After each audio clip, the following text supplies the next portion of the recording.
Selam aleyküm. Bugün Ramazanın 21. günüdür. Biz artıq bu mübarək ayın final mərhələsinə daxil oluruq.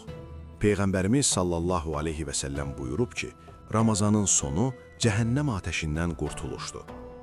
Bu 10 gün sadəcə bir zaman kəsiyi deyil, 1000 aya bərabər olan Qədir gecəsini özündə gizlədən bir xəzinədir. İndi süslük vaxtı deyil, indi ruhumuzu ən yüksək səviyyəyə qaldırmaq vaxtıdır. Günün ayəsi, səy göstərənlərin mükafatı. Bizim yolumuzda cihad edənləri, yəni çalışanları, səy göstərənləri biz öz yollarımıza yönəldəcəyik.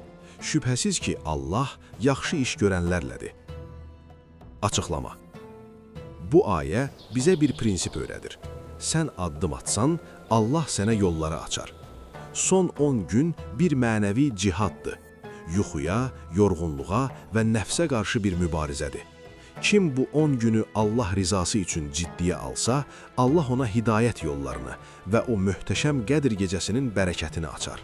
Unutmayın, Allahın yardımı səy göstərənlərlədir. Günün hədisi, Peyğəmbərimizin sallallahu aleyhi və səlləmin səyi.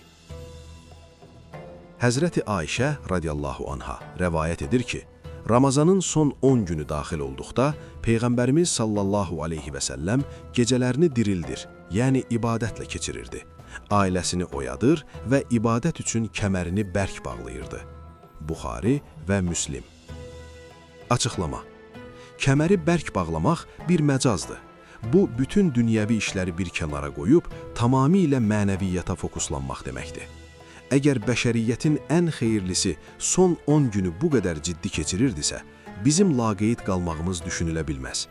Bu 10 gündə hər gecəyə Qədir gecəsi kimi yanaşmalı və ibadətlərimizi artırmalıyıq. Günün duası, atəşdən qorunma. Gəlin bu 10 günlüyün mahiyyətinə uyğun olan bu dua ilə Rəbbimizə sığınaq. Allahım, biz sənin aciz bəndələriyik. Bu günə qədər olan nöqsanlarımızı bağışla. Bizi, valideynlərimizi və bütün möminləri cəhənnəm ateşindən azad eylə. Qəlbimizə sənin sevginlə yanan bir məşəl ver. Bizi Qədir gecəsinin qədrini bilənlərdən və o gecənin fəziləti ilə bağışlananlardan eylə. Amin. Əziz dostlar, bu gündən etibarən mənəviyyatda vites artırırıq. Bu günün tapşırığı, özünüz üçün bir son 10 gün planı qurun. Hansı gecə daha çox Quran oxuyacaqsınız? Hansı duaları eləyəcəksiniz? Hansı sədəqələri verəcəksiniz? Bu gecədən başlayaraq hər tək gecəni xüsusi dəyərləndirin. Sizcə Ramazanın son 10 gününü digər günlərdən fərqləndirən ən böyük xüsusiyyət nədir? Şərhlərdə paylaşın. Sabah 22-ci gündə mərhəmət və əfv mövzusunda görüşənədək Allaha əmanət olun.